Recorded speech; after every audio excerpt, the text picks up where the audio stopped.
that 1600 dual port project motor in the back, bone stock, pushing us along. Some guys on a bicycle won't get off my butt. Look at that, man, right there. Here's a empty church parking lot. I'm gonna pull in here and we'll have a little talk. I'll show you what I got.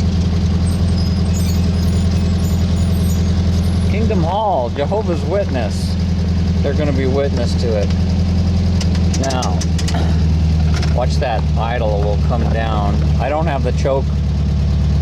That whole thing is, I didn't have any spot to put the wire, so I disconnected it. I might turn that idle down. It's kind of cool outside. It's a nice day. Let me set you back here and we'll go have a look.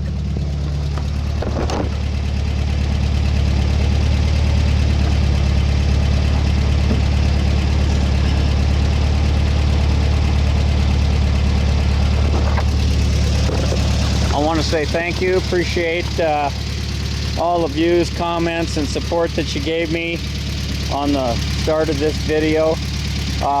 Ended up taking that oil filter and just hanging it off the frame here with some nylon straps, and it seems to be happy. I couldn't run the oil bath air cleaner, so I just used the one I had on the other engine, and I swapped over the coil because it had more terminals, because I have the tachometer and just more stuff to connect up to it here. I put these bigger tips on it and I noticed a difference right off the bat. In first and second gear with the pea shooter exhaust, it would go up to 4 and it seemed like it was struggling there right at the end. When I put these tips on there, it would go up to 45. I'll show you here. We'll go for more of a ride. I built this rack because the way I had this set up originally, I thought it would work. But I never could get it to work with the header exhaust that is traditional on this type of a car that I had on there with 1776. Now, when I put this on there, that muffler and those pea shooters were just kind of hanging out here in the back of the car. Kind of looks kind of dumb on this kind of car. You know, and most people, they look at the car, they don't know the difference. They say it's a Volkswagen. They totally clueless. It really doesn't make any difference to anybody except you and me. It's all in your head. It really is.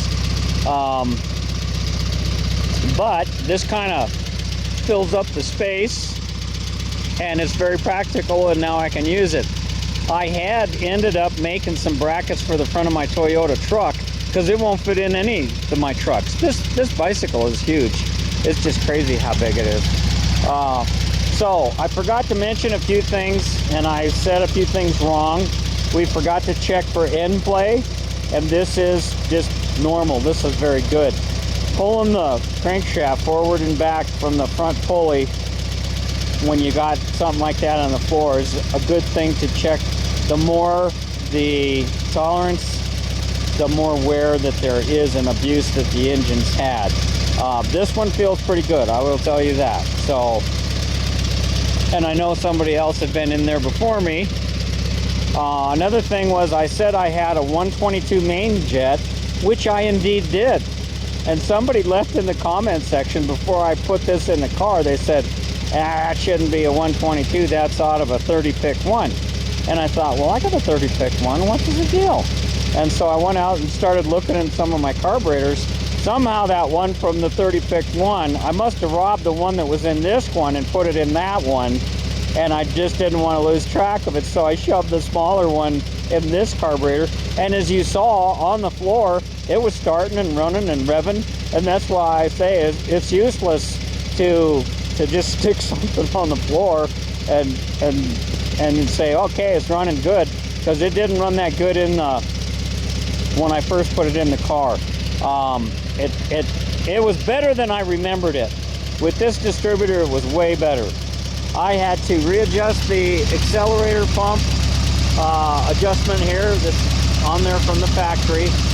I think they're normally about in the middle, and I couldn't see while it was on the car, and I went the wrong way and it got really bad. And then 2 blocks later I stopped and I put it so the slots forward and the nuts all the way to the back of the car here, and that kind of helped with that. I don't have a strobe light to really accurately check the timing with the engine running, but it's so much better than I remember. Everything's running cooler because I think that timing is better, and this is a complete stock package. All the under tin is on the bottom. Don't have a thermostat hooked up to the flappers, so it's like full cooling. And I noticed that straight across the board, the whole engine's running about 20 degrees cooler.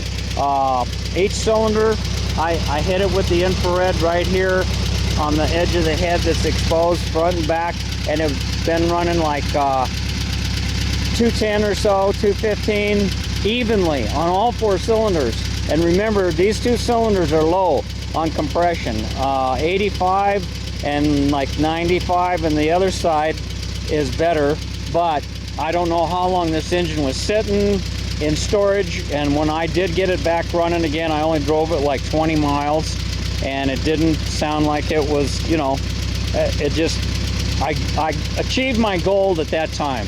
I didn't need the engine, and I just cleaned it up because it was a greasy, grimy thing that every time I moved it, I had to get scrubbed. I was real worried about having these heater boxes on here. I do have some spare J-tubes, but I was thinking, oh man, all this heat's gonna come out. But without the cables closed, you do feel a little heat.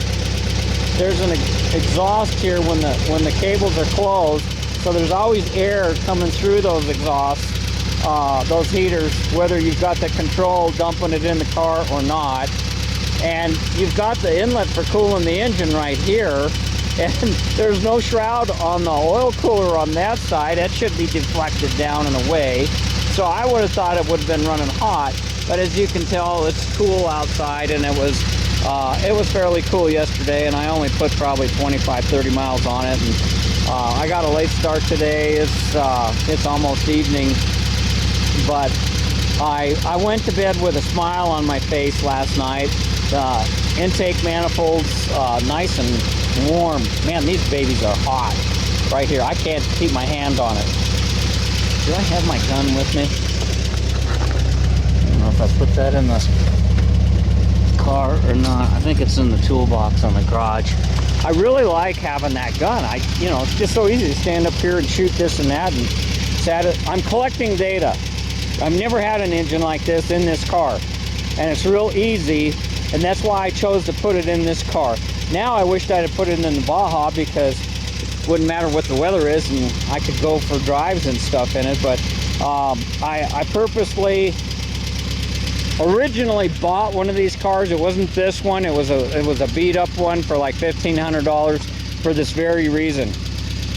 I would build an engine or make changes to an engine, and I could drive it and sample it before I put it in my sand car and drive it 600 miles from home and then find out I had a problem.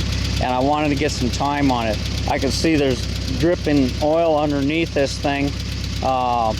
Something in that area of the oil pump. It could be the case. I never did crack the case on this thing. Seems like everything I've got leaks a little bit. There's probably only 20 or 30 miles on these tips, and I'm kind of looking at them for color. But I'm real happy with the way the bike rack works out, and I've got a padlock that I can padlock it in there, and the pedal just came out where it leans up against this frame rail there, and this bungee cord's all that's really holding it up against that, and the weight of the bike sitting in the rack. I've got stock shocks on this thing. Of course, if I was going down some dirt road 60 miles an hour, I would probably not have the bike on there. But even with the bike off, it's obvious that there's something back here, and it distracts that visual of having this stock muffler and these tips so far behind the car. Now, I took a measurement from the ground to the bottom of the tip is 12 inches. And then I took a measurement on Valerie, the sedan in front of my house, the 66, and it's 8 inches. So we do have some approach. What's the opposite of approach when you're going down a hill? It wouldn't be good if you got into some rough stuff, but for doing this stuff around the street during lockdown, this is fine, and it's going to help me collect the data that I'm looking for. And of course the idle is nice and smooth, and it's so nice to not be wondering which cylinder is acting up, or because everything's coming from one spot. And the manifold's plenty hot. Makes a huge difference. I do have an emergency brake. We'll just take this off and we'll continue around the lake here. So now I can say I went to church today, right? It's Sunday. I did go to church online. I think we need to keep our spiritual strength up. We need to be proud that we live in America. A lot of people have given their lives for us to have the freedom in this wonderful place we live in. And despite what the damn crazy news media says, and we're gonna be all right.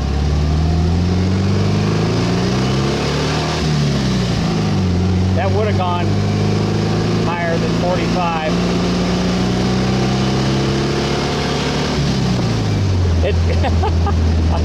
I'm pretty happy with that. It's still not a stroker, but you know, that's not bad. That ain't bad.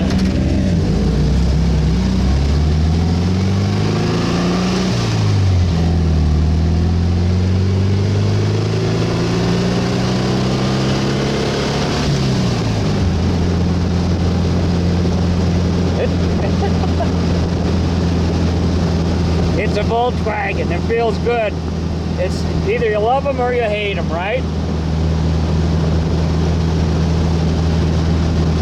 So anyhow, I just thought I'd give you an update and say thank you for all the comments and views and thumbs up that you gave me on the first edition of this 1600 dual port. And we're gonna get those. We're gonna try all kinds of things. We'll maybe, I got those cadrants, we can put that on it. I guess I don't have to worry. I've got some better exhaust, but I want to finish with this center mount, because once I change the exhaust, I'm not going to have the heat that I need to make that work. And I'll tell you right now, I'm happy with it just the way it is. For this old man, I'm just kind of curious to see what the gas mileage is going to be at the end of the, you know, I want to run a few tanks of gas through it like this, and maybe go to a few places that I've been to in the mountains, but I don't want to be really violating this lockdown situation. It's so nice having less traffic, and gas prices are crazy low. I put premium in this thing, and I think it was only $1.89 or something like that, and regular was like $1.28. Man, that's crazy. Ooh, and I got some truck coming up on my hiney, so I'm going to leave it in third gear and make a right-hand turn here, and not even downshift. RPM's coming right down there. Just, you know, I'm not mashing the throttle all the way down, but it just pulled away smooth. That's what I'm interested in. I'm not, I will sacrifice top end performance and torque for smoothness and reliability and mileage. That's where my head's at. I came into this whole thing backwards. You know, I came in from off-roading with big engines on the sand dunes, and here I am years later getting my first exposure to the stock engines. Valerie had a 1776 with a 110 cam and dual Delorto 36s on it. See, this is crazy to me. Here I am, 40 miles an hour, and I'm like 1500 RPM, and the engine's happy. It likes that stock cam and a stock distributor, and a stock carburetor. And these are big tires. These are 30-inch tall tires, so this is kind of like having a freeway flyer.